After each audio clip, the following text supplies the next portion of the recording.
Hello and welcome to Everyday Physics for Teachers, the first course in the Graduate Certificate in Physics for Science Teachers.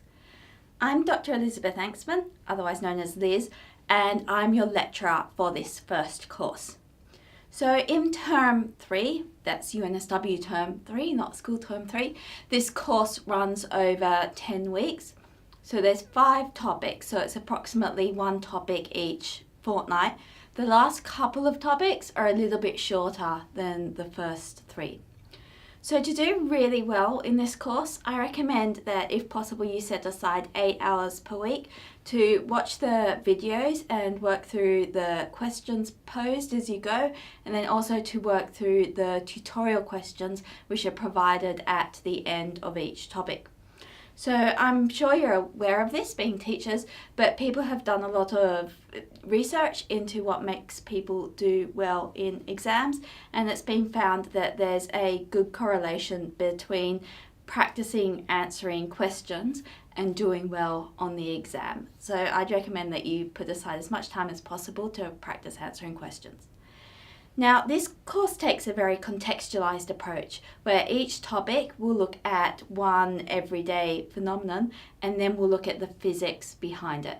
So I'm sure that you're aware this is a good way to approach topics in physics with school students as well, as it gets them engaged before we have to get into the details of all the calculations and everything that we need to properly understand what's going on.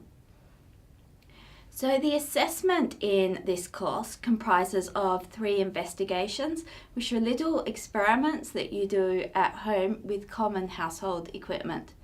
There's also a final report. So for this final report, you'll be looking at something of interest to you and designing an experiment to test some of the physics behind it. So there's a couple of steps in this assessment. You're going to submit a draft report to get some feedback from your peers before you submit the final report.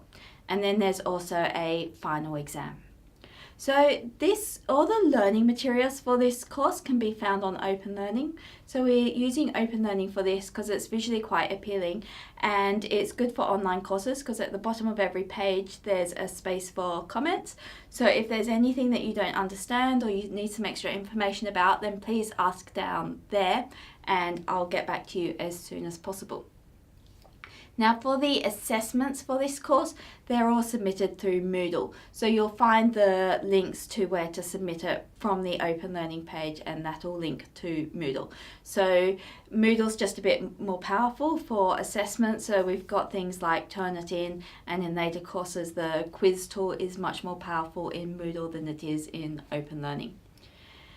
Now to understand this course, you will need to have some mathematics background. So in particular, this course uses quite a lot of trigonometry and logarithms. So if you are a bit rusty on your trigonometry, it's a good idea to revise it. Probably talk to some of the maths teachers in your school, or if you need some extra resources, then let me know.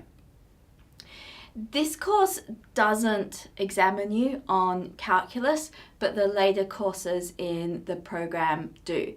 And there's a couple of examples here where I will need to show you the calculus to get the full understanding of what's going on, but you won't be examined on the calculus in this course.